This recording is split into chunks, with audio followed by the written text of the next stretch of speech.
Many thanks for staying with us. Now, President Bola Tinubu of Nigeria has said his administration was prioritizing and improving Nigeria's health sector through massive investments and an increased allocation of funds to the sector in the proposed 2024 budget. He therefore appealed to Nigerian health workers practicing abroad to sacrifice their time to come back home and serve their people. This was as he implored countries poaching Nigerian health workers to consider the interest of Nigeria. Describing health as a fundamental human right, Tinubu announced plans for a comprehensive revamp of physical infrastructure, equipment, and the retraining of frontline health workers starting in 2024. The president said Nigeria's commitment to achieving universal health care coverage is reflected in the unwavering dedication of his administration to uphold this right for every individual, young and old, in rural and urban areas. Joining me to further discuss this is WakaWaka doctor, medical practitioner, and a content creator. Thank you so much for gracing our studios. Thank you so much for inviting me here. It's a pleasure to be with you. Now, President Tinubu has called for Nigerian doctors abroad to return home. What are your thoughts on this plea, considering your experience working abroad and your connection to the medical field and the travel industry? Well, the first time I heard the news, I actually just laughed silently because I think there's a very famous metaphorical expression that cautions us against, prioritizing wrongly, and it's very famous. Everyone knows it. Putting the cart before the horse. And I think there are several things that should be in place, prior to making this kind of. It's a good gesture, but I think several things should be put in place before even, asking for that to happen. And unless those things are put in place, then calling for Nigerian doctors who live and work abroad to come home is simply not a good step in the right direction. Well, of course, the president has said that there's increased allocation in budget for 2024. Isn't that enough gesture in wooing medical practitioners abroad to come back home? For a lot of doctors who have moved abroad, the reason why they actually did that, and I will use myself as an example, the reason I left Nigeria to go practice abroad was because I was overworked and I was underpaid. And there was a very sharp contrast from what I found when I eventually moved abroad. You need to ask yourself, what are the conditions these doctors are working with abroad compared to back home? Is the salary expectation the same? It's definitely not. What equipments are they using abroad compared to what we have back home? These are the things. So if the budget can be set, no doubt. Everybody knows how it works. The budget can be set. It's whether it's going to be implemented or not. If these things are implemented, people work under good conditions, salaries are paid promptly, and the salaries are adequate to meet the needs of these doctors, then maybe doctors abroad will begin to listen to such a call. So now the president's gesture is actually aimed at reducing the deficits of medical practitioners in the health sector. So for you, how do you think your dual expertise in medicine and a travel consultant could contribute to addressing healthcare challenges in Nigeria?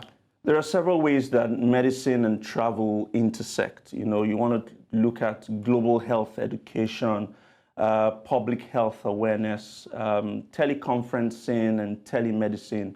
These are just 1, 2, 3 of the many ways that travel and medicine interact.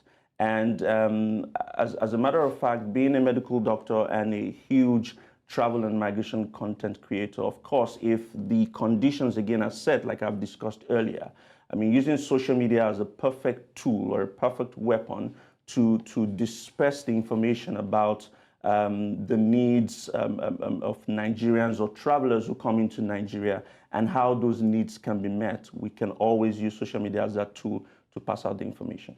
Earlier on, you talked about putting necessary measures in place, making it conducive before the president would now go ahead to talk to Nigerians in diaspora who are medical practitioners to come back to the country to help the health sector. Now, let's look at the area of incentives.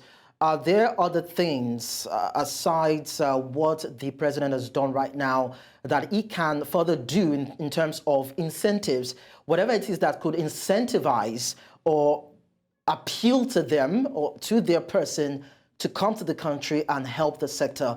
Are there things in that regards that you think that can be done? One question that we need to ask ourselves, and the president, whoever is making this up, should ask first is, why do the high and mighty, why do they leave Nigeria to go elsewhere to seek medical health care? It's because things work in those countries. The so-called SINA climes, things work properly. Would the president start, taking health care, his own health care, in Central Hospital Abuja or in Luth in Lagos, for instance? And it's beyond just the incentives. It's making sure that the facilities in Nigeria is huge, and we've got the facilities, but the facilities must work. You have a budget, but you have to pay doctors properly. You have to make sure that there are not enough doctors to look after those patients. So it's about financing. It's about enhancing the skill that has been learned in school, how to learn the practical part of medicine. And when you can join all this together, you're going to make a good medley. And then it will be much more easier for doctors who are even in Australia, in the UK, scattered abroad, to come home, and then they'll be willing to work for the nation. So personally, as a medical practitioner, have you encountered challenges, not only while you're in Nigeria, abroad, and having to travel and consult? And how have you been able to overcome those challenges, most especially you being a role model and inspiration for other medical practitioners, Nigerian medical practitioners in this line? I mean, challenges are of different folds, and it depends on the way you want to look at them. I mean, if you practice abroad, you would face challenges like racism, you would face challenges like language barriers. When I moved abroad, the first country I moved to and practice was in the Middle East, and I had to learn Arabic very quickly. So it was very difficult interacting with my patients, and providing the appropriate care. And of course, you then face, racism that I discussed about, because again, you're of different skin colors. The truth is this: we as Nigerians, and using Nigeria as a point of reference, I mean, and using myself as well, I never wanted to leave the shores of Nigeria, never wanted to. But I moved in search of better. Money was the greatest motivation for my moving abroad. So if these challenges that I've proposed and put forward to you will not be there at all, if these facilities, this structure in the healthcare system of Nigeria is put in place, there'll be no need for us to go abroad, because there's nothing to actually go there for. WakaWaka, Doctor, it was nice having this session with you. Thank you so much. I'll be happy to come back.